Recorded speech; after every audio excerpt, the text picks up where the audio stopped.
I would highly recommend it, to any leadership development, anybody who's considering a leadership development course, is to look at, this engagement, this mentoring part of a program. Like Andy became the mentor for all these leaders that were, that I didn't even realize this was going on, but I'm like so impressed with it because you guys were reaching out to Andy and saying, "Hey, Andy, I've got this situation." I was like, because you guys were confronted with new things, and you weren't bringing solutions to me or problems to me. You guys were embracing them yourselves and handling like leaders, and you had this mentor in Andy to be able to go to. And tell me how that worked, you guys, because I wasn't involved in those. I'll hop in there, and then Andy, maybe I'd ask you to jump in, but. We were able to have a few calls afterward, and it was a great anchoring point to kind of be able to bounce questions off Andy and ask, what does this all look like?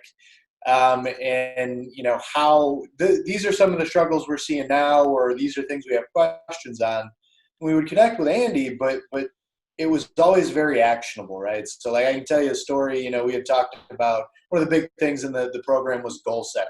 And obviously it's very difficult in times of crisis, but it turned into all these different conversations where I'd talk to Andy, and now we actually have a team, and I know Rob's listening, kind of the engineer on this one. We've gone through a process where, because of some of Andy's references, we've looked into different methodologies for goal setting, which turned into us looking at different software solutions to help us have these conversations with our teams, and now we're actually bringing this into practice. Okay. So it's like those constant touch points have been so valuable because it's helped us figure out, okay, we understand the theory. How do we bring it into practice? And we've been able to bridge that gap very successfully. Let me ask, so that they can give their people somebody other than me, because these guys want to be able to explore these things and to do these things, and on their own, and so again, we're empowering them, we're entrusting them to do this.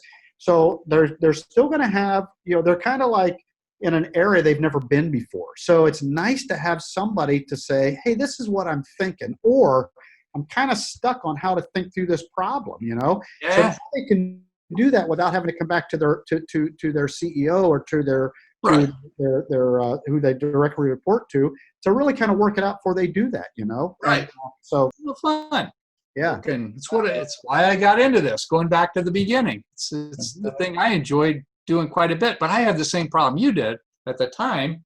I was also trying to run a business unit and worry about the P&L and all the different people and stuff like that, right? Right. So I'm glad to be that resource to help you out with your folks. The real high level benefit there is through what we've been able to do with Andy, even after the course, is, we've been working in small teams to kind of put, new ideas in place and work through them a little bit with some of the tools he's provided before we even bring them to, maybe you, Dale, or some of the other parts of the leadership. So it allows us to mature our thinking and expedite the practice of this before even having to engage you, which we love engaging you, Dale, but you said you're a busy guy.